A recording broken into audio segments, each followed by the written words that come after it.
K. Rajan. ஐயா K. Rajan sir அவர்களை அன்போடு மேடை கழிக்கிறேன். ஐயா சார் எல்லாம் வேணாம். கே இனிஷியல் சொன்னால் அப்பாவுக்கு ஒரு மரியாதை. நம்ம பெற்ற அப்பாவுக்கு பெரிய பெரிய மரியாதை யாரும் பண்ணுறதில்ல. இந்த இனிஷியல் தான் நம்ம பெற்ற தந்தைக்கு தாய்க்கு கொடுக்குற மரியாதை. அதனால் என்னை நான் வரமாட்டேன், ராஜன் கூப்பிட்டா சீட்டை விட்டு எந்திரிக்க மாட்டேன்.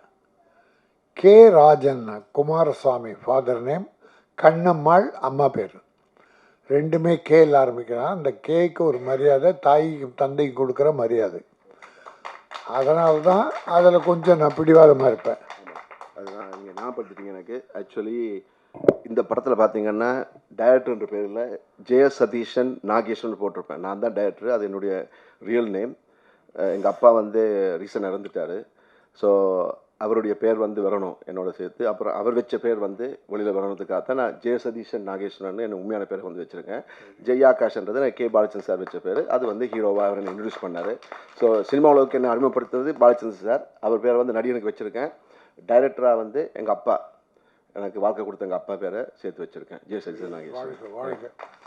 என்னுடைய அப்பா அம்மாவுடைய அருளால் ஆசையால் ஜெய் ஆகாஷ் மிகப்பெரிய வெற்றிகள் பெற வேணும். ஜெய் ஆகாஷ் எப்போவே பெரிய நடிகனாக வந்திருக்கணும். அவரை நான் ராமகிருஷ்ணார் ஒரு படம் பார்த்தேன். அந்த படத்தில் பிரமாதம் பண்ணியிருந்தார். இன்னும் அழகு. அவ்வளோ காலம் செய்கிறோம். 20 இயர்ஸ் இருக்குமா? 20 இயர்ஸ் இருக்கும். அதே மாதிரி தான் இருக்கார். கொஞ்சம் வெயிட் போட்டிருக்காரு. அப்போ இன்னும் கொஞ்சம் ஸ்லிம்மாக இருப்பார், அழகாக இருப்பார். என்னம்மா? ஓ, பொன் வசந்த் ரொம்ப அழகாக இருப்பார். அற்புதமான நடிப்பு. அது கொஞ்சம் நல்ல படம். பட் அந்த ப்ரொடியூசர் அவர் வச்சிருந்த சில கடன்களால் இந்த படம் கொஞ்சம் பாதிச்சது. அப்போ இந்த தம்பி என்ன பண்ணுறாரு, இவர் எந்த ஹீரோவும் பண்ண மாட்டாங்க. முன்னால் சரத்குமார் பண்ணுவார். அவர் ஹீரோ நடித்த படம் ஏதாவது ப்ராப்ளம் ப்ரொடியூசருக்கு வந்தால் அவர் முன்னால் இருந்து கொஞ்சம் ஹெல்ப் பண்ணி பண்ணார். அதை போல் என் தம்பி ஆகாஷ் அந்த ராமகிருஷ்ணா படத்தை ரிலீஸ் ஆகிறதுக்கு இவர் தான் காரணமாக இருந்தார். அன்னைக்கு பயங்கர பிஸி. நான் இந்த தம்பி மேலே பெரிய நம்பிக்கை வச்சேன். பெரிய ஹீரோ இந்த நாட்டில் வருவார். அது மட்டும் இல்லை, தம்பி வந்து இலங்கை தமிழன். நான் நேசிக்கிற, போற்றுகிற, வாழ்த்துகிற என் அருமை சகோதரர்கள் இலங்கை தமிழர்கள். அவருக்கு மேலே நம்ம எல்லாரும் அன்பு செலுத்துகிறோம். எல்லாருமே அன்பு செலுத்துகிறோம். இந்த படம் மிகப்பெரிய வெற்றி பெறணும். ஜெய் விஜயம். விஜயம்னா வரகு. அதனால் ஜெய் மறுபடியும் விஜயம் செய்கிறார் இந்த படத்தின் மூலம். முன்னால் அமைச்சர்னு ஒரு படம் ஆடியோ ஃபங்க்ஷனில் கலந்துக்கிட்டேன். அவர் சொன்னார், பாசிட்டிவ், நினைப்பதெல்லாம் நல்லது, பேசுவதெல்லாம் நல்லது, செய்வதெல்லாம் நல்லது. அப்படி உள்ளவன் என்னைக்கும் இளமையாக இருப்பான். ஏன்னா அந்த நல்லதுன்றது அகத்தில் வருகிறது, உள்ளத்தில் உருவாகிறது. அகத்தின் அழகு முகத்தில் தெரியும். நீ உன் உள்ளத்தில் உள்ள அந்த நல்ல அத்தனையும் உன் முகத்தில் மலர்ச்சியாக தெரியும். உங்களுக்கு தெரியும். இப்போ ஒருத்தனை திட்டுறீங்க, யாரோ பிடிக்காதவன் ஒருத்தனை கெட்டு போக அழிக்கணும், அவனு டேய் அழிஞ்சிருவாடா நீ அப்படின்னு சொல்லிப்பாங்க. உள்ளம் சுருங்கும், மனசு அப்படியே சுருங்கும். அதே வாழ்த்தி பாருங்களேன். படிக்கிற பையனை, தம்பி பரவாயில்லம்மா, நல்ல மார்க் எடுத்துக்க, பிரமாதமாக இருக்கு, நீ பெரிய ஆளாக வருவ, ஜெயகாஷ் பார், நீ இந்த படத்து மூலமாக பெரிய ஆளாக வரப்போற பார் என்று ஆத்மார்த்தமாக வாழ்த்தி பாருங்களேன். இந்த மனசு அப்படியே விரியும். அதுதான் இயற்கையா. அப்போ முகம் மலரும். நமக்கே அது நல்லது, நமக்கு ஆரோக்கியம். நாங்கள் ஏன் இது அடிக்கடி அன்பு செல்ல தம்பி இன்னும் எல்லாரும் எதுக்கு இப்படி வாழ்த்த வர்றோம்னா, முதல்ல நாங்கள் வாழணும். வள்ளுவர் ஒரு குறள் சொல்லார், தீயவை தீய பயத்தலால் தீயவை தீயினும் அஞ்சப்படும். தீயவை தீய பயத்தலால் தீய காரியங்கள், தீய எண்ணங்கள், தீமைகளை உருவாக்குவதால் அந்த தீமையை தீயினும் மோசமாக கருத வேண்டுமா? தீயை விட மோசமா தீய எண்ணம். அதுக்கு உதாரணம் ஒன்று சொல்றார். இப்போ நான் அவனை அழிக்கணும்னு நினைக்கிறேன், அவனை ஒழிக்கணும்னு நினைக்கிறேன். அந்த எண்ணம் எங்க உருவாகுது? என் மனசுல உருவாகுது. அந்த அழிவு என்கிற அந்த சாக்கடை, கேடுகட்ட எண்ணம் நம்ம மனசுல உருவாகுது. பிறகுதான் அவங்கிட்ட போகுது. அதற்கு ஒரு உதாரணம் சொன்னார் வள்ளுவர். தீக்குச்சியை சொன்னார். இப்போ அங்கே ஒரு குடிசை இருக்கு, ஏதோ ஒரு வீடு இருக்கு, அவனை அழிக்கணும், அந்த வீட்டை கொளுத்திடணும், அவன் இனி வாழக்கூடாது அப்படின்னு. அந்த குடிசை அழிக்கணும் என்ன வேணும்? ஒரு தீப்பந்தம் வேணும். இந்த தீப்பை எப்படி நம்ம மனசில் தீய எண்ணங்கள் உருவாகி தீய நம்ம அழிக்குதோ, அதை போல் அந்த குடிசை அழிக்கணும்னா நீ ஒரு தீப்பந்தம் வேணும். அப்போ தீப்பந்தம் முதல்ல அழியுது, எரியுதன் மூலமாக அழியுது. பிறகுதான் அடுத்த அந்த குடிசைக்கு போகுது. அப்போ முதலில் அழிவது யார்? அந்த தீய எண்ணங்களை யார் வச்சிருக்காங்களோ அவங்க தான். யார் நினைக்கிறாங்களோ அவங்க தான் முதல்ல அழியிறாங்க. பிறகுதான் அடுத்தவங்கிட்ட அது போகுது. அதுபோல் என் தம்பி எடுத்த உடனே பாசிட்டிவ் திங்கிங், நல்லதை நினச்சி பாருங்களேன். நம்ம குடும்பம் நல்லா இருக்கும், நம்ம பிள்ளைங்க நல்லா இருக்கும், நம்ம நண்பர்கள் நல்லா இருப்பாங்க. முடிந்தால் தம்பி ஆகாஷ் சொன்னது போல் எவ்வளோ முடியுமோ நல்ல காரியம் பண்ணுங்க. முதல்ல நம்ம குடும்பத்தை சேவ் பண்ணிக்கணும். நம்ம குடும்பம் மட்டும் கஷ்டப்படக்கூடாது. நாம் நல்லாயி மற்றவங்கள வாழ வைக்கணும். முதல்ல ஒரு தத்துவம் நான் சொல்லுவேன். தனக்கென வாழ்பவன் ஆத்மாவுக்கு சொந்தக்காரன். நாம் வாழணும். முதல்ல நான் வாழணும், என் பிள்ளை வாழணும், என் குடும்பம் வாழணும். முதல்ல நம்ம வாழ வச்சுக்கணும். அது ஆத்மாவுக்கு நான் சொந்தக்காரன். இன்னொன்று, நானும் வாழ்ந்து பிறரை வாழ வைக்கணும். நானும் வாழணும், வாழ்ந்த பிறகு மீதி இருக்கிறத பிறரை வாழ வைக்கணும். அவன் புண்ணியாத்மா. தான் மட்டும் வாழணும்னு நினைக்கிறோம் ஆத்மா. தான் வாழ்ந்து பிறரையும் வாழ வைக்கணுன்ற புண்ணியாத்மா. இன்னொன்று, நான் என்னை பற்றி கவலை இல்லை, என் குடும்பத்தை இல்லை, பிறரை மட்டுமே வாழ வைப்பேன், எல்லாரும் நல்லா இருந்தா போதும், அவன்தான் மகாத்மா. அது யாரு? மகாத்மா காந்தி. தன் குடும்பத்தை பற்றி கவலைப்படாத நாட்டை பற்றி யோசித்தார். பெருந்தலைவர் காமராஜ், லால் பகதூர் சாஸ்திரி தன் குடும்பத்தை பற்றியே கவலைப்படாம இந்த நாடு பற்றியே நினைச்சாங்களே, அவங்கெல்லாம் மகாத்மாக்கள். அதனால என் தம்பி முதல்ல பேசுனது பாசிட்டிவ் திங்கிங், நல்ல எண்ணங்கள். அதுவும் ட்ரெய்லர் பார்த்தோம், நல்லா இருந்தது. நல்லா இருந்தது. அவர் துணிச்சல்காரர். மற்றவங்களை நம்புறதை விட தன்னே நம்புவார். யார் ஒருவரும் நம்மை நம்பி காரியங்களில் ஈடுபட வேண்டும். ஆகவே அந்த வகையில் இந்த ஜெய் விஜயம் நல்ல படமாக வந்திருக்கு. அதை விட இன்னொன்று சொன்னார், அதான் நம்பிக்கை. படம் ரிலீஸ் பண்ண போகிறேன். தியேட்டரில் எத்தனை தியேட்டர் கிடைக்குதா பரவாயில்ல, எவ்வளோ பேர் பார்க்குறாங்களோ பரவாயில்ல, ஆனால் நான் ஒரு ஆப் வச்சுருக்கேன். அந்த ஆப்பில் உலகமெல்லாம் வெளியிடுறேன். என் ரசிக பெருமக்கள் பார்த்தா போதுன்னாரு. ரசிக பெருமக்கள் மட்டும் இல்லை, எல்லா மக்களும் பார்ப்பாங்க, எல்லாரும் பார்ப்பாங்க. அதில் இன்னொரு மகிழ்ச்சி என்னென்னா, சினிமா உலகத்தில் இருக்க நண்பர்களை கூப்பிடுவாங்க, நடிகைகளை கூப்பிடுவாங்க, வேண்டியவங்களை உறவு கூப்பிடுவாங்க. ஆனால் தம்பி தன்னுடைய ரசிகர்களை முக்கியமாக கூப்பிட்டுருக்கார்.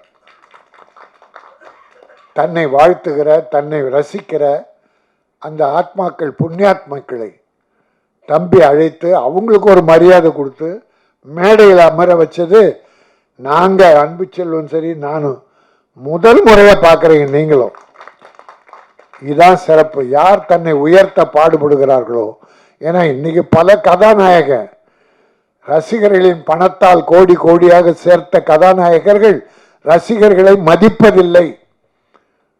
ஏன் அஜித், நான் வெளிப்படையாக சொல்கிறேன், அவர் செய்கிறது மிகப்பெரிய தவறு. தன்னை வாழ வைக்கிற கோடான கோட்டீஸ்வரர் ஆக்கிய ரசிகர்களை மதிக்கிறதில்ல, பார்க்கறதில்ல, பழகிறதில்ல. விஜய் ரசிகர்களுக்கு மரியாதை, அவருக்கு அவர் பலன்தான். இப்போ அரசியலுக்கு வர்றார், அதுக்கு யார் காரணம்? ரசிகர்கள் தான் தூக்கி விட போறாங்க, ரசிகர்கள் தான் உழைக்க போறாங்க. ஆகவே தன்னை வாழ வைக்கிற, வளர்த்து விடுகிற, கோடான கோடி பணத்தை கொட்டி கொடுக்கிற ஹீரோக்களுக்கு அவர்கள் முதல்ல ரசிகர்களை மதிக்க தெரியணும், மரியாதை கொடுக்க தெரியணும். வாசல் அந்த குர்கா வச்சு அடிச்சு வரட்டானுங்க சிலர். கூர்க்கா உள்ள அந்த கேட்டை கூட தொட விட மாட்டான். நீ யார் படத்துல பெரிய கோட்டி சொன்னாயிருக்க? நான் ஒண்ணு கேட்கிறேன். இப்போ ஒரு ரசிகர், யாரோ ஒரு நடிகர் இருக்கிற, ஒரு 10 ரசிகர் நடிகர்கள் வச்சுங்க. இதுல யார் மரியாதை கொடுக்கலையோ ரசிகர்களுக்கு, அந்த ரசிகர்கள் ஒரு முடிவு பண்றாங்க.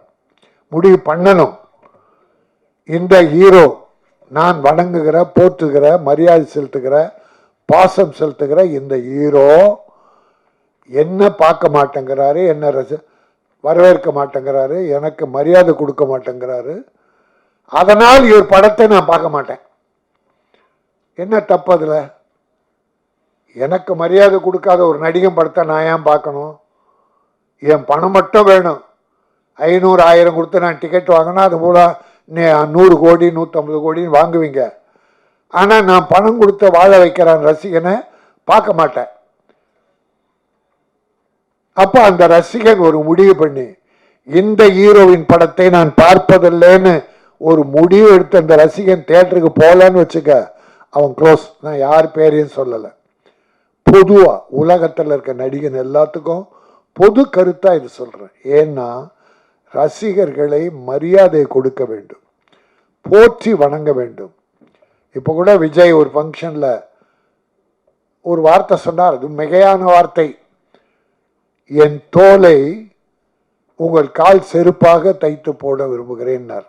அது நடக்காதுன்னு வச்சுங்க, அது சுத்தமாக பொய்யான வார்த்தை, அது மிகையான வார்த்தை. ரசிகர்கள் கூட அதை எதிர்பார்க்கல. அன்பு செலுத்தினா போதும், பாசம் வைத்தால் போதும்.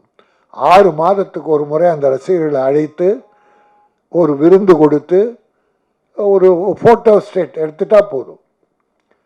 அது எடுத்தாலே அந்த ரசிகன் பெரிய ஏதோ கடவுளை பார்த்தா மாதிரி நினைக்கிறான்.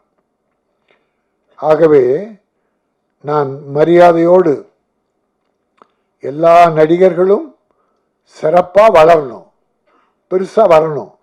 எப்போ வரணும்? ரசிகர்களை ஆதரித்து அன்பு செலுத்த வேண்டாம், ஆகாஷ் மாதிரி. நான் இந்த மேடையை பயன்படுத்தி, ஏனென்றால் என் தம்பி ஆகாஷ் மேடை, அது என்னுடைய மேடை. அதனாலே நான் பொது கருத்து, இது சினிமா நல்லா இருக்கணும்னு நினைக்கிறேன், எல்லாரும் ஒன்றா இருக்கணும்னு நினைக்கிறேன். சின்ன ப்ரொடியூசர்லாம் எப்படியாவது போங்க, நாங்கள் பெரிய ஆட்கள் மட்டும் பெருசாக வர்றோம்னு நினைக்கிறாம எல்லாரும் ஒன்றா இருக்கணும். இப்போ ஒரு விஷயம் 1 மாதமாக சினிமாவை அசிங்கப்படுத்திக்கிட்டு இருக்கு. ஒன்று, நம்ம அமீர், இயக்குனர் அமீர், சிவகுமார் குடும்பம், ஞானவேல் ராஜா, பருத்தி வீரன் படம். முதல்ல ஞானவேல் ராஜா படம் ஆரம்பித்து அது நீண்ட நாளாக ஷூட்டிங் போகுதுன்னு பாதியில் படத்தை நான் பண்ண மாட்டேன்னு சொல்லி அமீரே கடன் வாங்கி படத்தை முடித்த பிறகு ஒரு பஞ்சாயத்து ப்ரொடியூசர் கவுன்சிலில் வச்சு அதை ஞானவேல் ராஜாவுக்கு கொடுத்துட்றாரு. ஒரு 1.25 கோடி என்னமோ ஞானவேல் ராஜா அமீருக்கு கொடுக்கணும் அப்படின்னு ஒரு பஞ்சாயத்து. ஆனால் படம் போச்சே தவிர வெற்றி. நம்முடைய கார்த்தி இன்னைக்கு பெரிய ஹீரோவாக விளங்குறாருன்னா அது அமீர் தான் காரணம், அது யாராலும் மறுக்க முடியாது. ப்ரொடியூசர் ரொம்ப முக்கியம், இல்லைன்னு சொல்ல. பஞ்சாயத்து படி பணம் கொடுக்கல, கோர்ட்டில் இருக்குது. ஆனால் கார்த்தி கூட 25வது படத்தில் விழாவில் பிரச்சனை வருது. ஏன் அமீரை கூப்பிடல? நாங்கள் கூப்பிட்டா அவர் வரல. அமீர்கிட்ட கேட்டால் மரியாதையாக கொடுக்கல.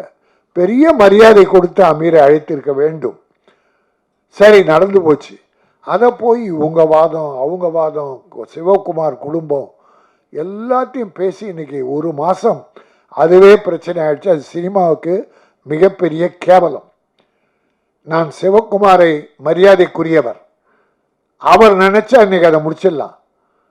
இந்த அமீர் கொடுக்கணும்னு நினைச்ச பணம் பெரிய பணமே இல்லை. இன்னைக்கு 15 கோடியே என்னமோ கார்த்திக் வாங்குறார். 1.25 கோடியே ஏதோ பஞ்சாயத்து போல் இருக்கு, கவுன்சில் பஞ்சாயத்து, ப்ரொடியூசர் கவுன்சில். அதை இன்னைக்கு எடுத்து மரியாதையோடு கொடுத்து ஒரு வணங்கி அமீருக்கு ஒரு அவருக்கும் ஒரு வாழ்வு, கார்த்திக்கும் ஒரு நன்றி கடன், அது சிறப்பாக இருக்கும். ஆகவே இதை தீர்த்து வைக்க சிவகுமார் அவர்களை நான் வேண்டி கேட்டுக்கொள்கிறேன். இது பெரிய பிரச்சனையாகி வாத பிரதிவாதங்கள் வர வேண்டாம் என்பதாலே. இன்னொரு செய்தி, நம்முடைய மன்சூர் அலிகான் திரிஷாவை பற்றி ஒன்று பேசிட்டார். அது பெரிய வாதமாகி திரிஷா ஒரு மறுப்பு, குஷ்பு ஒரு மறுப்பு, இன்னும் நடிகைலாம் மறுப்பு, சிரஞ்சீவி ஒரு மறுப்பு. அப்புறம் இவர் நம்ம மன்சூர் அலிகான், அவரை பேச விட்டா பேசிக்கிட்டே இருப்பார். அவர் யதார்த்தமானவாதி. மன்சூர் என்னன்னா கெட்ட நோக்கத்தோடு எதையும் பேச மாட்டான், மனசில் பட்டது கொட்டிடுறது. அதுக்கு சில நேரம் நான் கூட பண்ணுறது உண்டு. ஆனால் நான் கொஞ்சம் அளவாக பண்ணுவேன், யாரும் மரியாதை கெடக்கூடாது என்று நினைப்பவன். ஆகவே மன்சூர் என்னாச்சு, மன்னிப்பு கேட்டார். அது திரிஷாவும் பெருந்தன்மையாக அது விட்டுருச்சு. தவறு செய்யாதவங்க யாரும் இல்லை, அதனால் நானும் மன்னிச்சிட்டேன்னு விட்டார். இப்போ மன்சூர் கேஸ் போட்டிருக்கார், மேட்ரு முடிஞ்சு போச்சு. இப்போ திரிஷா, குஷ்பு, சிரஞ்சீவி மேலே கேஸ் போட்டதாவது செய்தி படித்தேன். என் அருமை நண்பர் மன்சூர், வேண்டாம், நமக்கு அதெல்லாம் வேண்டாம், வேலையை பாரு, உனக்கு நிறைய வேலை இருக்குது, கட்சி வேற ஆரம்பிச்சிருக்கு.